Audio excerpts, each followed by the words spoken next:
Praise the Lord.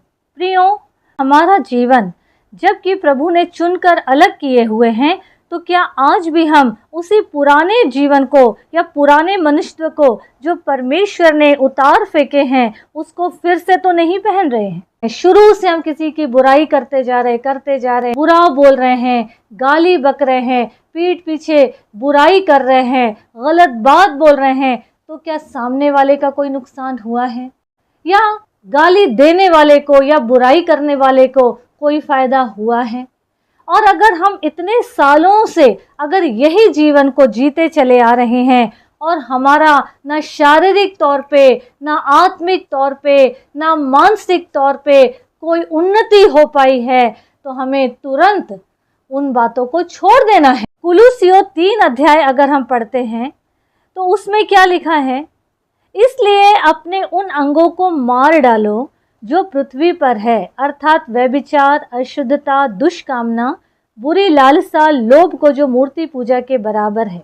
इन्हीं के कारण परमेश्वर का प्रकोप आज्ञा न मानने वालों पर पड़ता है।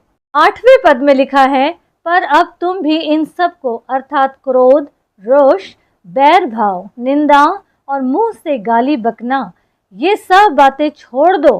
एक दूसरे से झूठ मत बोलो, क्योंकि तुमने पुराने मनुष्य को उसके कामों समेत उतार डाला है, नए मनुष्य को पहन लिया, मसीह को पहन लिए हो, फिर उसी गुलामी में क्यों रहें?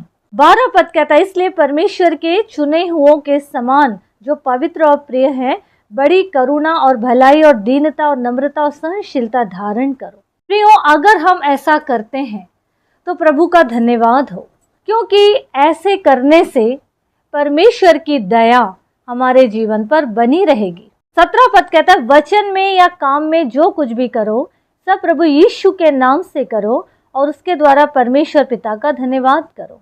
ऐसा करने से प्रभु की दया, प्रभु की आशीष हमारे जीवन पर बनी रहेगी।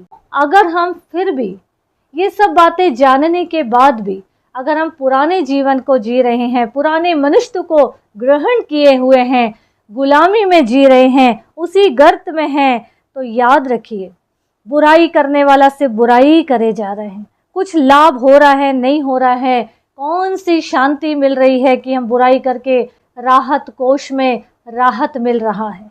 23 पद कहता है, जो कुछ तुम करते हो तन मन से करो, यह समझ कर कि मनुष्यों के लिए नहीं परंतु प्रभु के लिए करते हो। उसके लिए वचन क्या कह रहा है? क्योंकि तुम जानते हो कि तुम्हें इसके बदले प्रभु में मिरास मिलेगी।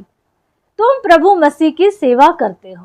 सबकी जरूरत अगर हम पूरा कर रहे हैं तो ये सोच कर कि हम मसीह की सेवा कर रहे हैं, इन सारी भलाइयों के बदले हमें स्वर्ग में मिरास मिलेगी।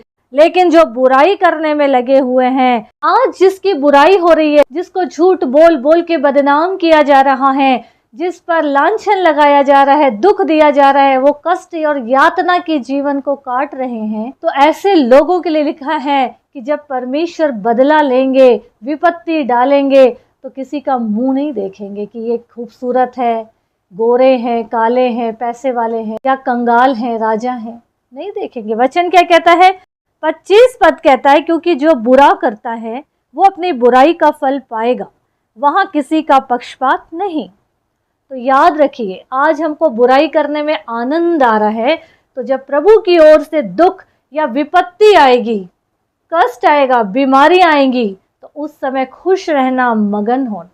लेकिन आज अवसर है, आज समय है, अपने जीवन को बदलें। ये वचन कानों में जा रहा है तो वचन को समझें। ये वचन किसी मनुष्य ने अपने दिल से नहीं लिखा है, परमेश्वर की प्रेरणा से ये सारे वचन लिखा गया है। अगर ये वचन समझ में आ रहा है तो अपने जीवन को तुरंत बदलें और प्रभु के पास आए, पश्चाताप करें, नम्र हो जाए, दीन हो जाए और अपने जीवन को प्रभु के हाथ में सौंपे। प्रभु यीशु मसीह को उद्धारकर्ता ग्रहण करके उसके साथ आगे बढ़े, ताकि हमारे जीवन से कई जीवन बचे और प्रभु के राज में दाखिल हो सके। प्रभु यीशु मसीह इस वचन के माध्यम से हर एक को आशीष दे। आमीन, आमीन।